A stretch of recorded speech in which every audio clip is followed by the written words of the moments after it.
Hello. Hey everyone! Welcome back. It's time for it's time for another edition of the Pocono Liars Club Zoom chats. This week we have a couple of guests. We're going to talk about writing for themed anthologies. These are two of my friends. I'm glad to have them on, and let's have them introduce themselves. And we'll start with Randee, since she's over to my side the way I'm looking at my screen. Hi, Michael. My name is Randee Dawn. I am a journalist which pays the bills for outlets like Variety and the LA Times, and I am an author which aspiringly will pay the bills eventually, maybe, of short stories and longer novels not yet published, and also the co-editor of the Across the Universe anthology, Tales of Alternative Beatles, with Michael. And Keith. Hi, I'm Keith DeCandido. I have written a ridiculous number of books, or a number of ridiculous books, depending on which Amazon reviews you pay attention to. I have also written a lot of short stories, including a lot for different anthologies. I actually started out as an editor in the field and have been editing anthologies on and off since the mid-90s. Actually, the first two anthologies I co-edited were The Ultimate Alien and The Ultimate Dragon, which was packaged by Byron Price, for whom I was working at the time, and published by Dell. And yes, it's pronounced DeCandido. I know people get that wrong. And more recently, I was in Across the Universe, and my wife and I are currently in the process of putting together a short story anthology, which I haven't really talked about publicly yet, but we're going to be launching the Kickstarter very soon. It's going to be called The Four Somethings of the Apocalypse. And I believe both Randee and Mike are going to be contributing, as well as a bunch of other cool people. Will be launching the Kickstarter, hopefully within the week. Oh, cool. And for those of you who are just joining us who don't know me, I'm Michael A. Ventrella. I have a couple of I have 4 or 5 novels, and I've edited probably about 15 anthologies now, including, of course, the Across the Universe one, which has co-edited with Randee, and Keith has a story in it. And I've actually had a couple of anthologies with Keith's stories in them. So you never learn, do you? I never learn. And basically we so all 3 of us have had editorial experience, Yes. and either from both sides, I would say, because I've certainly been in anthologies as well where I've been rejected as well as accepted. So hopefully we'll have a nice little conversation that'll be fun. So let's start. Basically, let's define what we're talking about. What is a themed anthology as opposed to a non-themed anthology? Keith, you want to handle that one? It's pretty much what it says on the tin. It's a themed anthology is one where all the stories have a particular theme, whether that theme is, stories about alternative versions of the Beatles or different takes on Sherlock Holmes, to give 2 very obvious examples. Sometimes the theme is a particular set of characters. There's certainly plenty of media tie-in anthologies, like there have been Star Trek anthologies and Star Wars anthologies and Doctor Who anthologies, and so on, that have short stories featuring a particular world, and stuff like that. So what would be a non-themed? Sometimes it's a theme of like types of stories, like it's all alternative were creatures, or futuristic vampires, or. Though I'm trying to think of something that wouldn't be a themed anthology, even if it's like best SF of the year, that's a theme. If it's my short stories, that's a theme. Like, what is a non-themed anthology, I guess is a better question. Not that your question was. I would consider the best of as non-themed anthologies, because it may be the type of, the best mystery stories of the year, the best science fiction stories, whatever. That's not really a theme, because you're not limited other than the type of story it is. Whereas a themed anthology is much more narrow, I think. And most anthologies are themed anthologies. I'll agree with that. It's really the greatest best of, or the, Larry Niven's greatest stories anthologies. You know what I mean? It's that kind of thing. Yeah. And I can think of a couple of, we had our publisher, Ian Strock, just made a comment that the Dangerous Visions wasn't really themed, except insofar as it was speculative fiction. I put together an anthology in 2003 called Imaginings, which the only theme was that it had to be novelette length. So it was the length of the story. Otherwise, it could be anything within the broad range of speculative fiction also. For that matter, the old Full Spectrum anthologies Terry Carr's anthologies that I can't remember the title of now. Well, let's not limit ourselves to science fiction, because not all our guests are science fiction writers. But the fact of the matter, yeah, there are various. And Patrick Nielsen Hayden did a series of anthologies called Starlight also. These all science fiction and fantasy anthologies where the only real theme was the genre. It wasn't very specific beyond that. So those would be examples of non-themed anthologies. They're not as common as they used to be. And the advantage of those is if you have a story sitting around that's science fiction, it'll fit. You don't have to worry about whether it's going to fit or not. And we'll talk about that later when we talk about how to change your story to make it fit and why that's not always a good idea. Randee and I have a good story about that, which I'm sure we'll share. Where do you find these things? Where do you go to find out that there's an anthology and make you go, hey, that sounds like something I'd want to write for? I mean, for me, I'm on a lot of Facebook groups that have call outs for these specific things, science fiction, fantasy, horror, just different Facebook groups. And then there are newsletters. There's something called the Horror Tree newsletter, which basically compiles all of these. It's not just horror, but you get an email once a week, or they have a Twitter feed. So I find that social media and newsletters are my best way. And then occasionally somebody hi Keith, will maybe email you and say, hey, there's this anthology I'm working on. And so we're all kind of incestuous in a lot of ways. I mean, you know somebody, you can rely on that person, you're going to get a good story from that person. Let's call that person at least. And in my notes, my next point was networking. Very next on my schedule. So let's talk about networking. Is important in the sense that meeting other authors, going to conventions, doing podcasts, making friends with them on Facebook, anything is a good way to find out about these things, get invited to them. Even if you don't get invited to them, supporting other writers helps a lot too. If you know someone who's doing a fundraiser to raise money to put a book, go ahead, do it. They'll thank you. They will like you. They will remember you. Trust me. and your name, when you send them a story, they'll go, oh, I know this person. And they might. There's no guarantee you'll get in. Obviously, I've had plenty of friends I've had to reject, sadly. But it certainly can give you a little bit of a push, I think. Yeah. Nothing to add to that, guys? There's also, for science fiction and fantasy in particular, there is a website that is called a market listing, Ralan.com, R-A-L-A-N, yes. Which I'm sure most of the people watching this probably already know about. But that often provides sources of short fiction. A lot of times it's more magazine-based than anthology-based necessarily, but because anthologies tend to be more one-time things. But and you can also TJ just mentioned Duotrope also. Yeah, that's another Duotrope.com. And there's all sorts of places online just paying attention, Right. And if we ever can go to conventions again, that's also something you can do. And coming to things like this, finding things like the writers' coffee houses and other gatherings of writers of various sorts. Yeah, whether real or virtual. I think there's the sense, maybe if you haven't done an anthology, either edited it or been in one, that it's sort of just out there in the ether and you have no idea, and it's very official and it's very formal and there's a whole process. And do I need to write an introduction letter and everything? And the fact is, a lot of these anthologies are much more, hey, I know people who can, this is a really cool idea. Let's see if we can get people to write stories about it. I mean, I put up an obituary on my Facebook page a couple of days ago. This woman, she was apparently a witch in Idaho. And when she died, her first line of her obituary is, she exploded in a hail of glitter and bats. And I was like, that could be an anthology.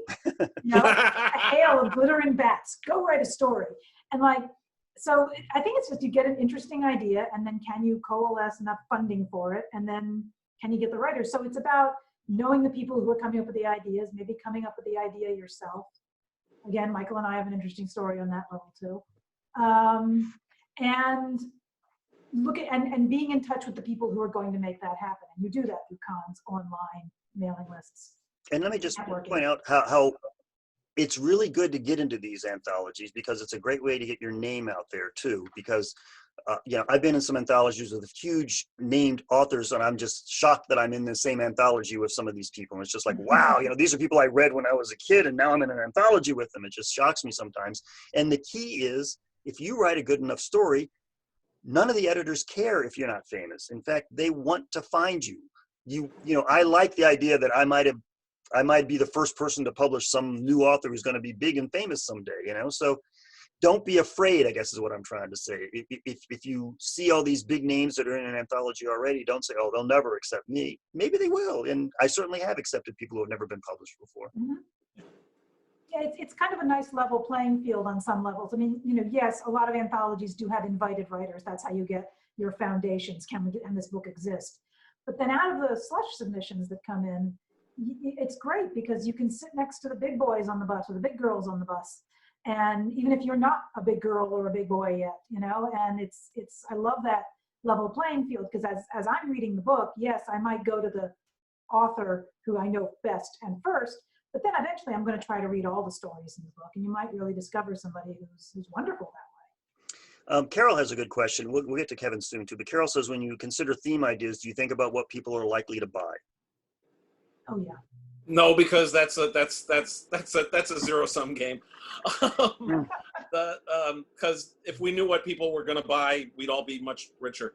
The best bet is to come up with an idea that you think is cool and you could have fun with, and that you think people can write interesting stories about. You're not going to find out if people are going to want to buy it until you do the anthology and see if people buy it or not. So worrying about it ahead of time is just a waste of effort. It's much more fun to just come up with the cool idea. And it has to be something that excites you, because if it doesn't excite you, you're not going to be excited while you're putting the book together, and you're not going to be as enthusiastic about it, and that'll show. It's best to do something that you have a certain passion for. I'll agree with that. Oh, go ahead, Randee. No, I was going to say, I agree with that, but at the same time, we both said the exact opposite things at the same time. I've done one anthology, so this is coming from the heart of that, which is, I was not the biggest Beatles fan. My husband is an enormous Beatles fan. And when I went to other conventions that were not related to the Beatles, I'd never been to a Beatles convention until after we were doing the Across the Universe Beatles anthology. But I saw so much call outs to music related things, to Beatles related things. And I kind of had a bit of a mercenary feel to it, which is, if somebody wrote a Duran Duran anthology of short stories, hell yes, I'd be on that. And purely because I'm a Duran Duran fan from years and years. And it just struck me that Beatles fans might really get into this. And there should be a certain amount of crossover. The Beatles were, in their own ways, spec-fic authors. I mean, they had so much stuff going on that was fantastic and spacey.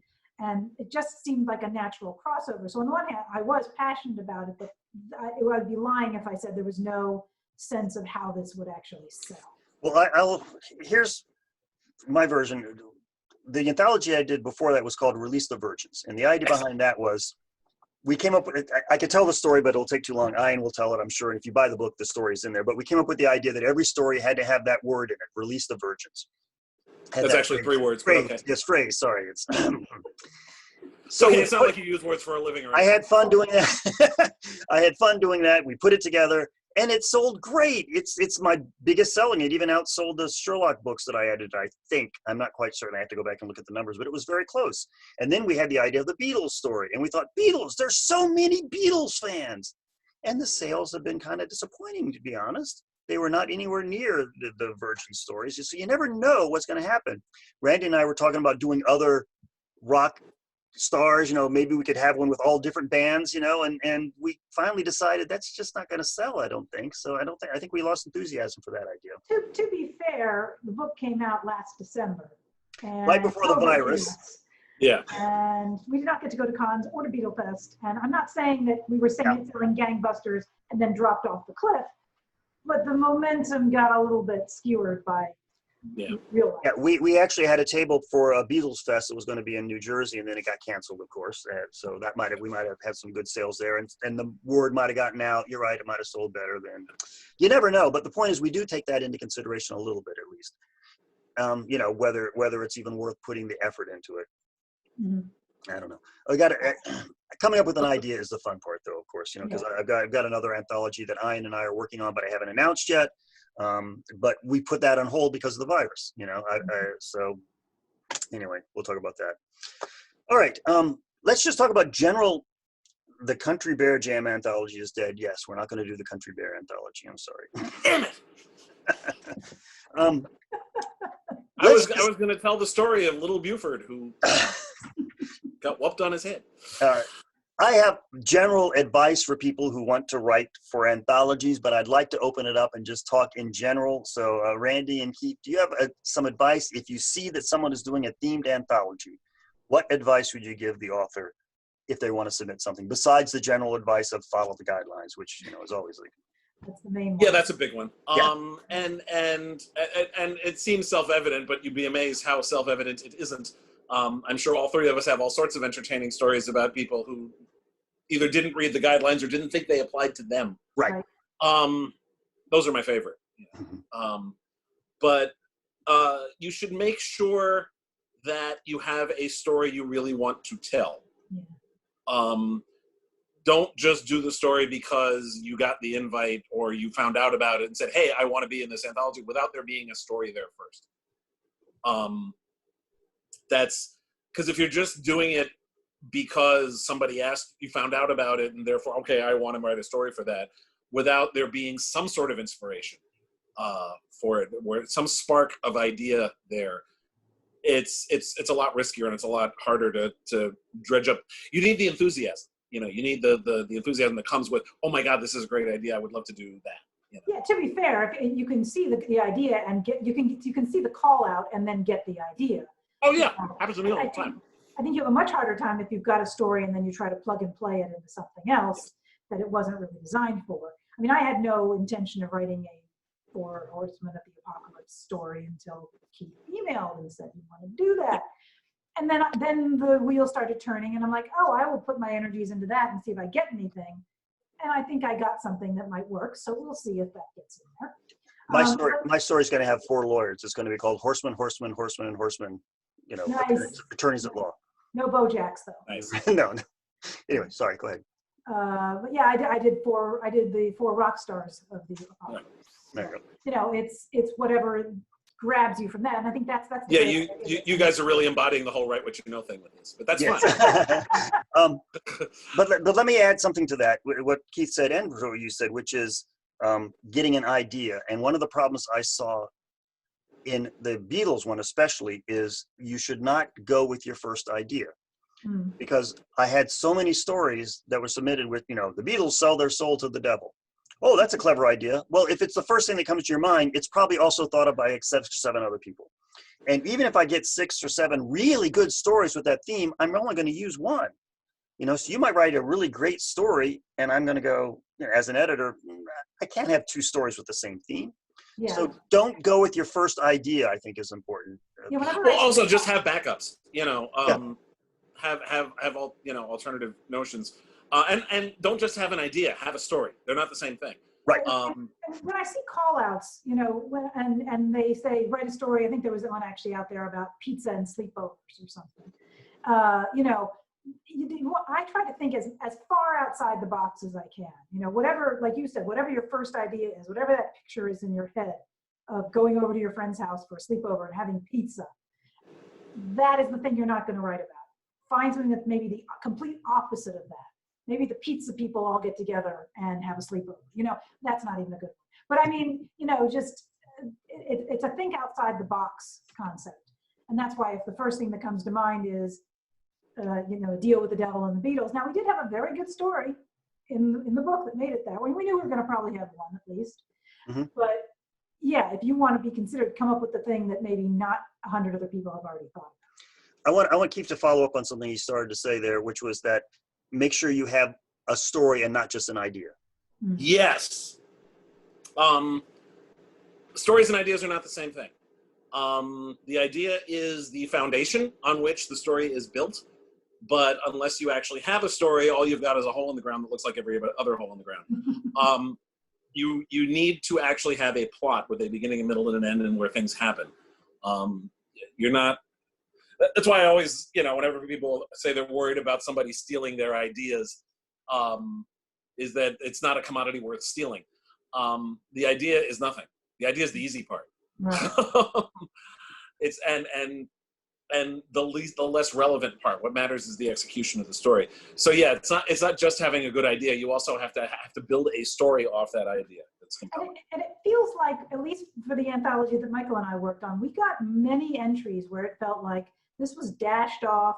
This wasn't shown to anybody else before it arrived in our plate. Treat it like a real story. This is a short story that you're writing. You want other people to look at it first, get it vetted, get it beta written. Work it through its paces. Don't just say, oh, this is due in 20 days. I'll just throw something out. Maybe they'll like it. Mm-hmm. It usually feels that way. There's very few people, I think, you can make it so that it doesn't feel that way. But we also had quite a few stories that were clever ideas and nothing happened. Yes. Yeah. What if the Beatles were girls? Okay, that could work, and then they talked and they said things and then the story ended and nothing happened. Yeah. So that's the point. You got to have a plot. So we did get a lot of those kind of stories, which were clever and like, oh, this could really work if anything happened, and then things didn't happen. And those are one of the biggest risks with, I'm sorry. No, sorry, go ahead. That's one of the biggest risks with the themed anthology, actually, particularly if it's a particularly broad theme or just a really cool theme, is that you think you get the high concept in your head, but you don't actually come up with the story to go with it. Mm-hmm. And Alternate Beatles is one that lends itself to, that, Yeah. something, a really cool idea, but that's only the first step. And Randee sort of hinted at something that we talked about earlier too, which was don't just take a story you have and try to change it to make it fit the anthology. Yeah. You want to tell that story about the submarine story, or should I? You tell it. It's okay. All right. There was a pretty famous writer whose name we're not going to give, who submitted a story, and Randee went, oh, we should have this writer. He wants to write a story for us. And I went, okay, great. So I read the story, and it was the Beatles were like in a submarine having some sort of battle. And I read it, and I said, what does this have to what does this have to do with the Beatles? I mean, the personalities aren't there. It's a battle. It really doesn't have anything to do with the Beatles. And so Randee sent it back and said, can you change it a little bit? And he changed a little bit. And I said, I don't want to accept this. I don't want to accept this. I don't care how famous he is. It looks like he just plugged Beatles names into an already existing story. So we said, all right, we're not going to take the story. And he wrote back and said, well, that's okay. I just took a story I had and plugged the Beatles names into it. That's right. It felt like it. I wanted it to work. That's the hard part. That's why it was great having Michael, because you can want something to work and it just ain't going to work. And that's why you somebody to bounce it off of. All right. Yeah. Carol has a good question, which is, what do you do with a theme story that is not accepted? Where are you going to sell it? Depends on the theme. That? Yeah. Depends on the theme. You change it just a little bit and then you send it to somebody else. No,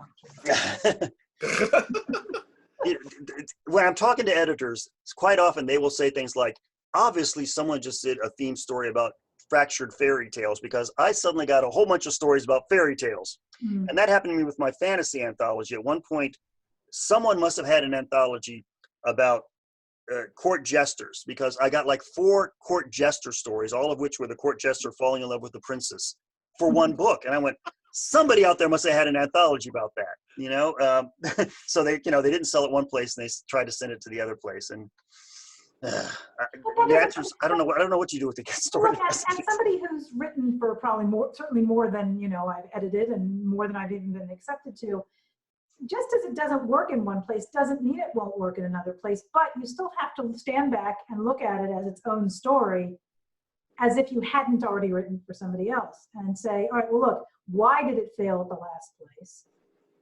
Is it, when we had the anthology, there were some really good stories that we liked that we couldn't include. You just ran out of room. So something may get rejected, but not for reasons that it wasn't a good story. So I'm not saying that can never happen. You can take a story that doesn't work here, but might work here. What you have to do is be ruthless about it and figure out what made it not work for that anthology. And you may never get the real answer, because you might not know the editors well enough to ask that question, but you should figure out if it's about the story itself, and then see if it does work somewhere else. There are lots of big themed anthologies. We want stories about hauntings. We want stories about horses. You can find big themed anthologies that it might work for. But yeah, the more specific the anthology, the more obvious it's going to be. that it was clearly meant for somewhere else. Keith, anything to add? Sometimes you just have to sit on it for a while, you know, just let time pass and then look at it again when you're far away from the original submission and when the submission itself is far away, as it were, and then see if maybe you can make it work in another market. Sometimes you can't. Sometimes you're screwed. You know? Well, sometimes you can be lucky too. Derek, who is here, I think, wrote a story for the first Sherlock Holmes anthology I edited with Jonathan Mayberry, and it was rejected. I didn't have room for it, but I still liked it. As it turns out, I got a bunch of stories for the second book that I didn't like as much as his story that I had rejected. So I said, okay, I'm going to put your story in the second book. Sometimes good things work out like that. It just happens. Yeah. Right. So anyway, Kevin, as you can see the questions over here, how close on point do you have to be with an anthology call? Can you wander a bit tangent? Can you scrap that approach and restart and refocus? I'm not exactly sure what he's asking there. I guess the question is, how close do you have to be to what they're looking for in order to be accepted? Well, you don't really find out the answer to that until you send it in and see if it gets accepted or rejected or not. Some themes are more flexible than others. You know, there really is no one answer to that question because it depends on the theme and it depends on the editor. Yeah. You know, some editors are ruthless about it, some are incredibly flexible about it, and some in the middle, and sometimes it depends on the project itself. There's no real way to judge. I mean, your best thing you can do is just make sure your story follows the guidelines as written. Right. If you do that, you're already ahead of 90% of the people submitting because most people don't fucking read. And then, you know, if the story's good, they'll take it, and if it's not, they won't. Or if they have too many similar stories or whatever. Just, you know, try to stay within the guidelines. I got to admit that we must have instantly rejected 50% of the stories we got. I mean, you go 3 or 4 pages and you go, this is not going to work. Yeah. And sometimes you don't even make it that far. Right. Yeah. My favorite, and I love telling this story. Okay. One of the first 2 anthologies I did, I with Byron Price and John Betancourt, I edited The Ultimate Alien and The Ultimate Dragon. They were published in 1995. And I'm going through, I was the first reader. And I'm going through the submissions, and I'm going through the submissions for The Ultimate Dragon. And it was just one story, and I started, most of the stories, like I said, I could tell with, you know, by page 3 or 4 whether I was going to take it or not. Mm-hmm. This one wasn't great, but I was curious about something, so I made it all the way through to the end of the story. And then I sat down and wrote the rejection letter. Dear whoever, thank you for your submission to The Ultimate Dragon. We will not be able to accept it. The next time you send a submission to an anthology called The Ultimate Dragon, it might behoove you to, at some point, put a dragon in it. This goes back to read the guidelines. I worried I was being a little too snotty in that because I try to be polite in my rejection letters, but yeah, you know. Yeah, it's 2 things: fulfill the brief and think outside the box. You know, it's like you got to do both of those things, I think, to really get noticed. And I know those sound contradictory, but they don't have to be. Nope. You know, are you writing? You know, I can't even think of a good metaphor, but those are the 2 things that I think are the most important. Be original, but also follow instruction. Yeah. Which, yeah, that can be difficult, but if this was easy, everybody would do it. Right. We had talked earlier about places to look. Does anyone know of any website that lists like things other than Rollin? Well, a lot of people go and Duotrope also. Yeah. The Grinder also. Now, the Grinder is actually where you're supposed to put something if you got rejected or if you got accepted. It's really a listing of that. But you also see the links to what they got rejected from and what they got accepted to. Right. So you can use those to see what is out there as well. So that's another place. I think it's just called the Submissions Grinder. Now, there's been a lot of anthologies done with Kickstarter lately, which is very beneficial. Yes. And the advantage of Kickstarter, in case anyone's not aware of, is that way you know you can afford to publish it and you're not going to lose any money on it, which is why so many small publishing houses have done it lately and why it's good for us because now there's more alternates. Is that the future? Asked Jim. Is that what's going to happen in the future? I don't know what's going to happen in the future. It's happening in the present, which is the only part you can really control.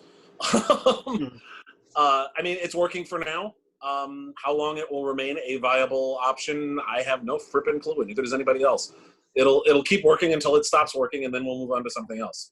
I like it. I mean, I like the idea that you have a preset idea of how many books you're going to be able to sell. And then above and beyond, you can pay for the book to be made. Above and beyond that is gravy. So great. You know, I mean, like, I think it's a terrific idea, and I'm really glad it exists. These are not major publishers that we're generally working with. You're working with small independent publishers, people who have an interesting idea that they want to see fulfilled. And by putting it on Kickstarter or whatever you want to put it on, you get the money up front. You know, these people are going to get a book, and they sometimes get a bonus for getting in on ground floor. We had all sorts of Tuckerizations, which is your name or a name you choose can get into the story. We had all sorts of signed things, and there are often editorial reads. You know, you can get your short story read and critiqued by one of our writers. And so you get a bonus by being in on the ground floor. And I think it's a terrific idea. I mean, I'd love to see, I know people have made it work with full novels as well. You know, they have to be somewhat known in the first place. I think part of the key is the big publishing houses just are not doing that many anthologies anymore. And the big publishing houses don't need to do this kind of thing. But the advantages of the smaller publishers can now do these Kickstarters, which opens it up much more. There's a lot more opportunities now than there were 10 years ago for getting a story in an anthology, which is beneficial for everybody. From a publisher's perspective, another advantage to doing an anthology via Kickstarter is you've got all the anthology contributors talking about it on their various online presences, which significantly increases the signal of what you can send out. The other advantage of a Kickstarter is the author knows they're going to get paid. Or not if the Kickstarter fails. Oh, the Kickstarter fails, but you don't write the story until you got the money. You know, until you know it's been accepted. Yeah. Until there's enough. Not always, but yeah. Well, theoretically, yes, I agree with you there. With the other anthologies I did, the fantasy anthologies, we were just doing royalties, and you know, if you could write a great story and you get a royalty check for $20, you know, and it's not really very encouraging, if that much. So you know, it depends on how much it sells. You know, this way at least you know you're going to get paid with a Kickstarter. And as an editor, I like the idea that we could say ahead of time, this is what we want to pay our writers. How do we get to that level with this many writers? How much money do we need from Kickstarter? So we could have a legitimate payment for authors and not just this token $10, $25, whatever. Yeah, I mean, ideally, you know, we'd like to pay 10 cents a word, but you know, if you do that, you're going to have to raise so much money for the anthology, it'll probably never get published. So we have to, you know, you have to be realistic in how much you can afford, given the cost of publishing and printing and everything else. Yeah. Carol has a good question. Carol has all the questions. Yeah, Carol's good about that. Carol is another one who's I've edited. How do you place your story in length? There's a question that says if you go below the word count, so they may take it when some other one doesn't.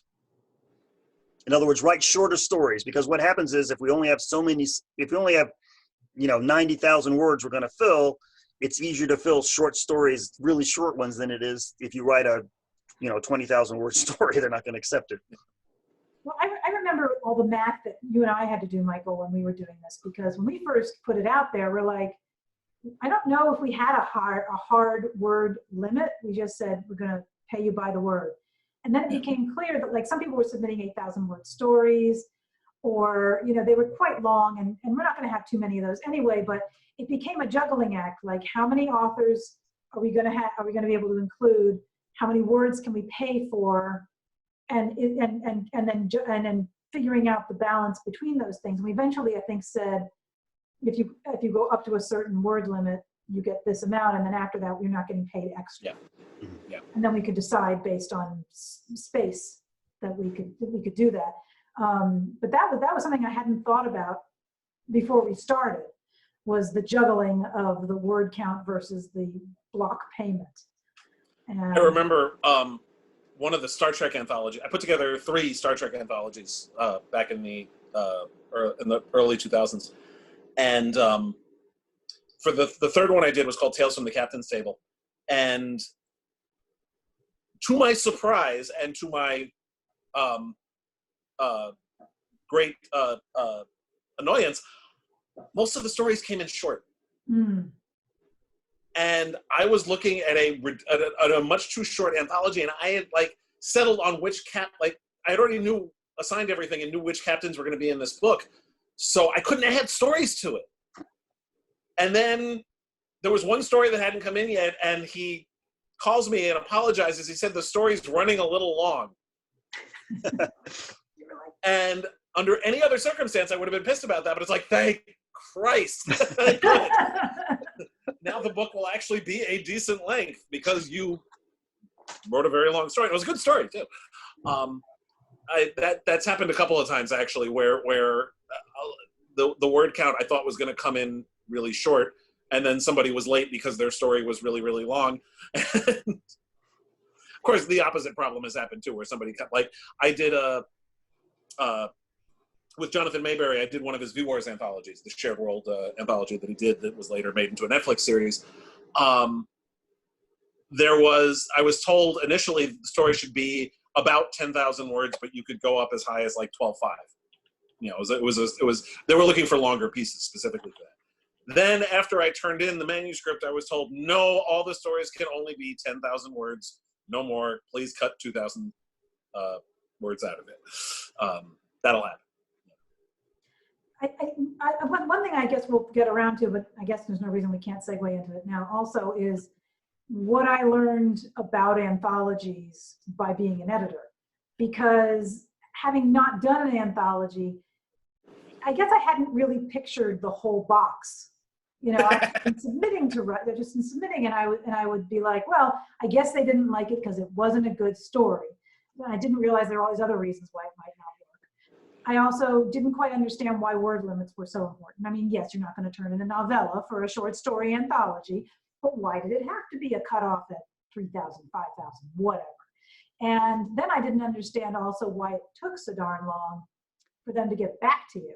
Because I'd be like, look, if you don't like it, just tell me, and then I can move on with my life. Instead, people would be 3 months, 4 months, you know, and I'd say, what was taking so long? But now, having been on the inside, I have a much better grasp about these things. I mean, I think you can still make people wait too long. You should at least maybe do a pre-reject. You know, if you know right away it's ain't happening, maybe pre-reject. But yeah, the length of time I think was a big learning experience for me, because we couldn't really decide anything until we had all of our official stories that we asked for ahead of time, and then we had a cutoff date. And then we had to sit down and read everything, both of us, make our decisions.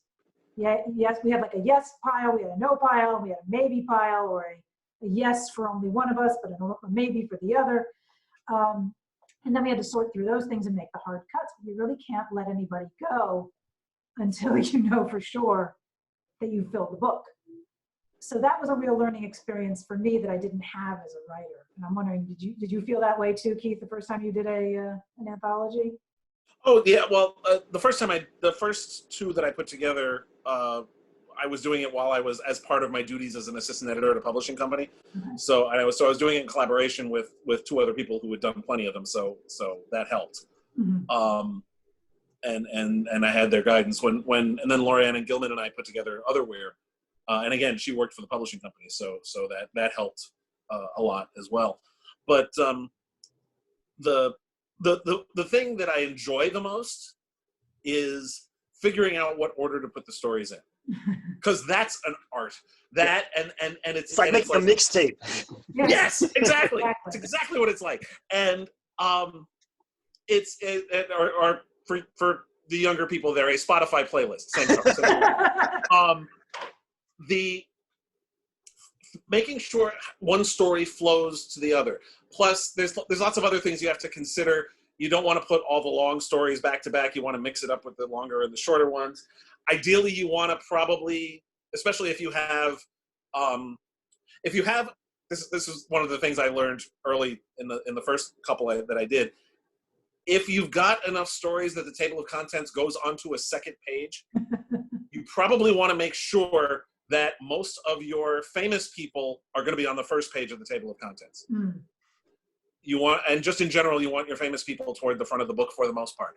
But having said that, you also want to make sure you have a strong closer. Yes.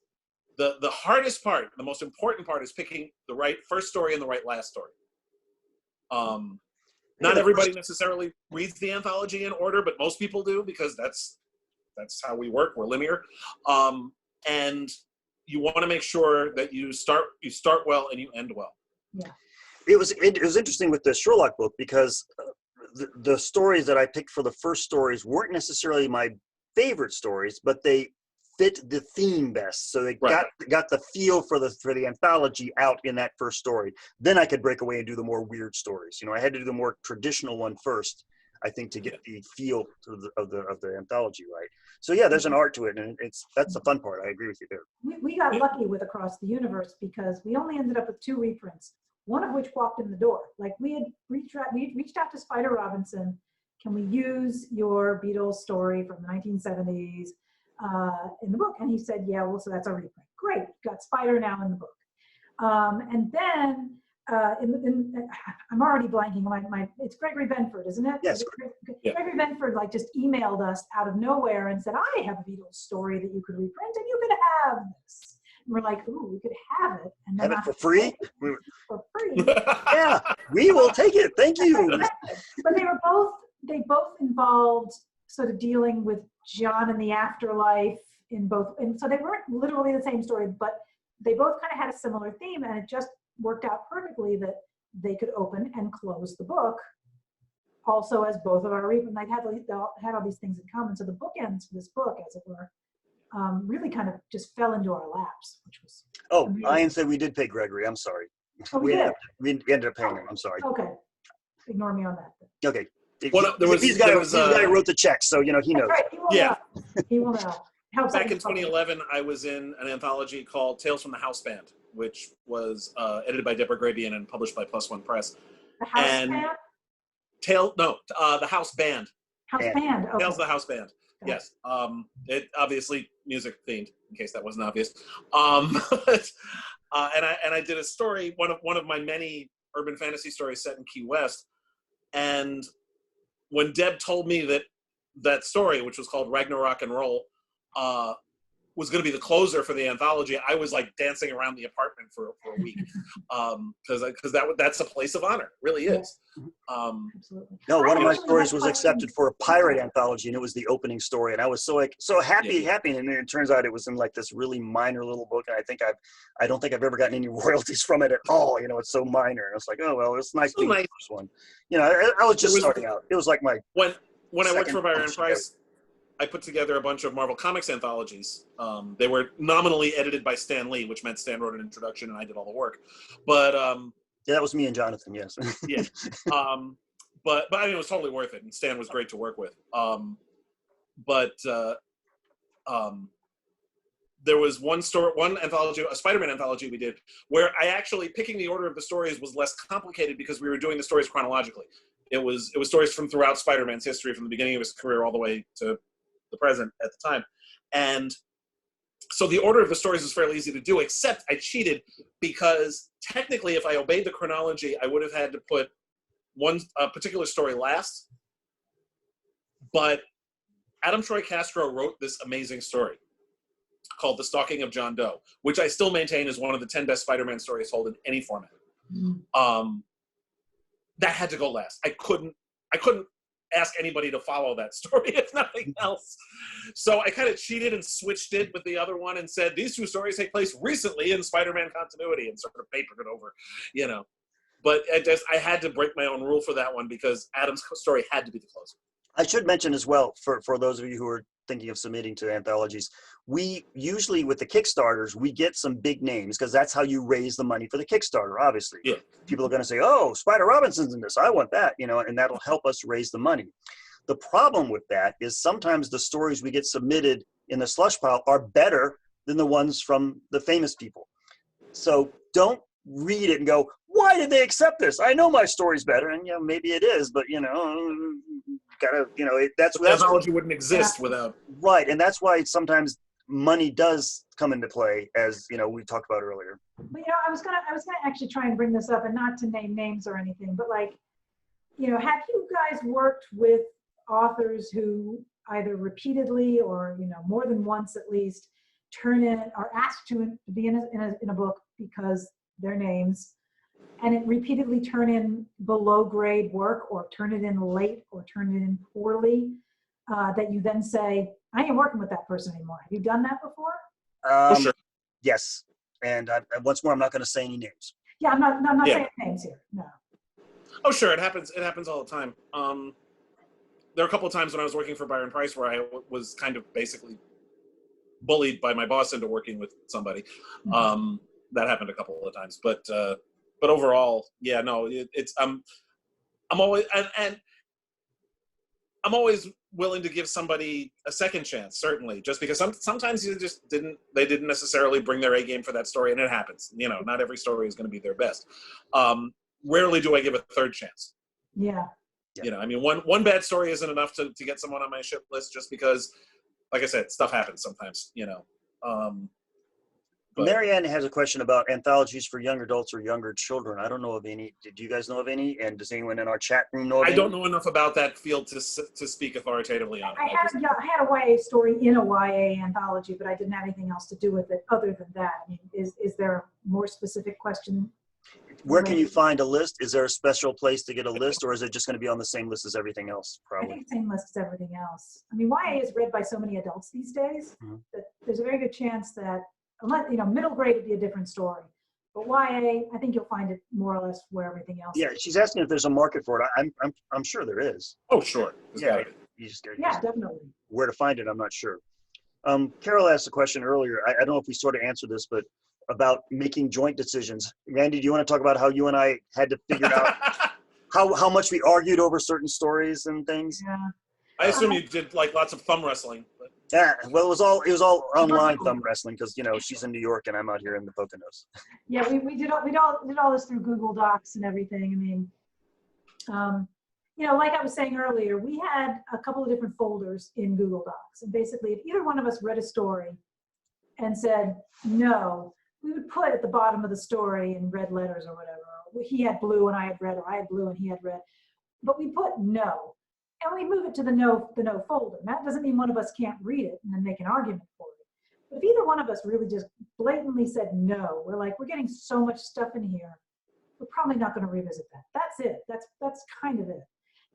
Then there was the yes, where if I really liked it, I would put it in red or blue, and if he really liked it, and we both liked it and said yes, we put it in the yes folder. That doesn't mean yes accepted. We just had to see how many yeses there would be. Because if you didn't have enough in the yeses, then you'd have to go to the maybe folder, which was I liked it and he didn't, he liked it and I didn't. We both were sort of about it, but that was the maybe folder. And I think as it worked out, everything, like we had more in the yes folder. Yeah, we didn't have to take any maybes. We got to the point where we were all in the yes. There were a couple of stories, actually, I think there were a few things that were yes and maybes because you were so strongly for the yes and I was a maybe, and you had to talk me into it, or I had to talk you out of it. There were a couple like that, I think. Yeah, I can think of one of them that I really liked, but it was almost like a younger child's story, you know, sort of a Winnie the Pooh. Oh right, I know the one. Yeah, I felt like it was like a middle grade story with the Beatles in this fantasy world, and I just felt it doesn't really go anywhere. I mean, it had a good feel to it, but it didn't go anywhere. And we argued about that one, and that eventually got rejected.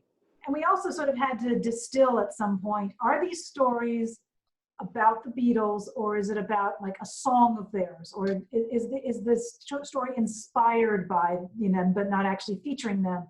And we ultimately had to tell people, look, it has to feature them as characters in some fashion, even if it's not the main characters. They have to be in there as characters, as opposed to, this is a story, we got a beautiful story that was inspired by Lucy in the Sky with Diamonds.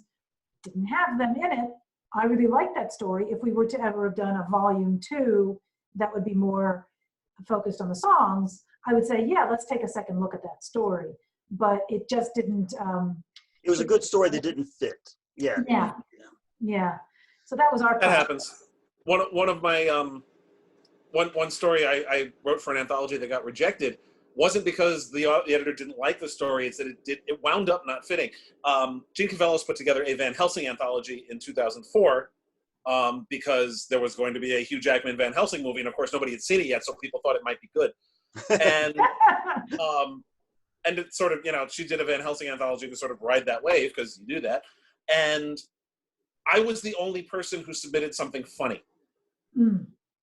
And that's what Gene told me. It's like, this is a wonderful story. It's delightful. I love it. I can't use it.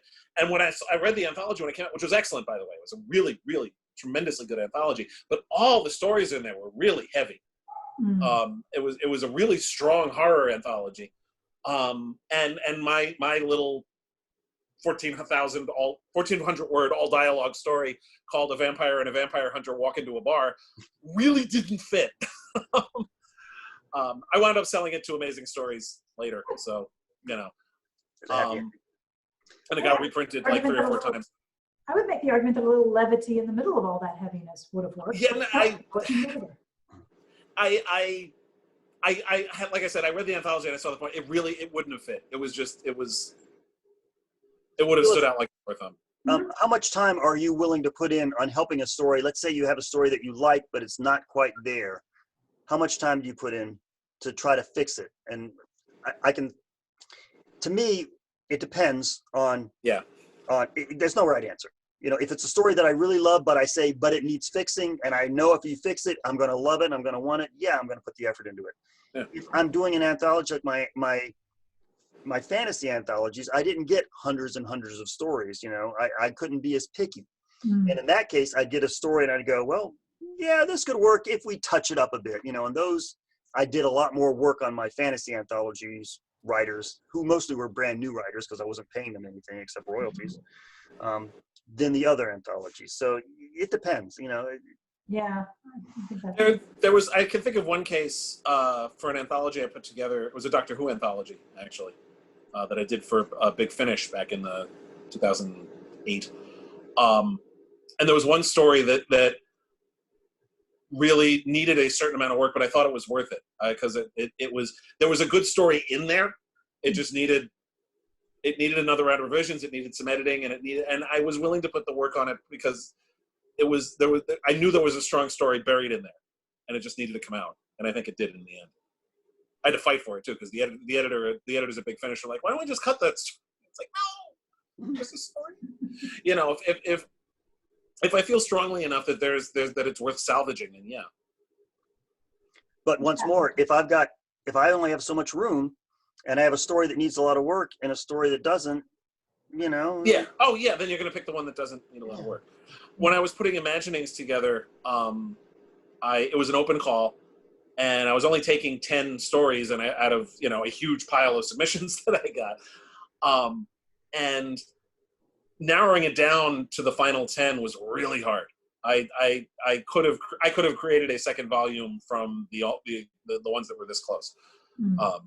And I remember in particular there were 2 stories that were very similar in genre, and I really could only take one of them. And I honestly don't remember now what the final criteria was of why I chose the story that I did. I think I flipped a coin because they were both really good, and it was like I couldn't take both of them. Well, and sometimes it's also about how it bounces off the other ones, like we were just talking a minute ago about your when you're collaborating, yeah. So but yeah, I think if a story is something that really grabs you, but it has this 10% or 5% that could be improved, I'd be happy to work with it. That's part of the job of an editor. Yeah, yeah. All right. Well, we're running short on time, so I want to ask my panelists if you have any other great stories you want to share to us about editing or being rejected or sending a story to an anthology or whatever. And then we will. Anything else you want to add? That you have a story that you wanted to share that we haven't asked about yet? Well, my very first short story sale actually was in an anthology. It was one of the Marvel ones that I was putting together. It was at the time it was me and John Betancourt both putting that one together, and we were down to the 11th hour, and we have most of the stories are set at this point, with one exception. The cover had already been done. This was a big, massive rush project because it took 18 months to negotiate the contract with Marvel. And then Byron wanted the books out as quickly as possible to make back the money he just paid for the license. So we slammed through this Spider-Man anthology, and we had a cover that had 4 of Spider-Man's villains on it, and we had stories with 3 of the villains, but we didn't have a Venom story. This was in 1994. Venom was at the height of his popularity. It was by far Spider-Man's most popular villain. We had to have a Venom story. We had sent 6 different pitches to Marvel that all got rejected. And finally, we turned to the guys at Marvel and said, "What do you want to see in a Venom story?" They gave us a sentence. John and I basically wrote the story in a week because it was too late to ask somebody else to do it. Yeah. I wrote a draft. John tore it apart, rewrote it from the ground up, gave it back to me. I tore it up and rewrote it from the ground up. There are parts of that story I know I wrote. I wrote the fight scenes. John is terrible at fight scenes. There's a bunch of other scenes that I know John wrote. There are other parts of that story I haven't the first frippin' clue who wrote that. But it was, we had to, Venom's on the cover and he's Spidey's most popular villain. We had to have a story with him in it. And it's ridiculous. Randee, you had a story? Well, the only thing I would say is this is more from the writer point of view in an anthology, but make sure you read your contract. There was an anthology that I had sold a story to. I sent it in, followed the rules, and on their website, it was very specific. We will pay you I think it was in royalties. We're going to give you royalties. So I knew I wasn't going to exactly be making huge bank here, but okay, that's how you want to do it. And then after they made the list and they came up with like a mock-up with a table of contents and everything, they sent the actual contract, which did not say anything about royalties, which said you can get a wonderful discount on buying these books, and then you can sell them for whatever you want to sell them for, which is this ridiculous magical thing. And I wrote them back and I said, look, this was like an 8,000 word story of mine. It's hard to place.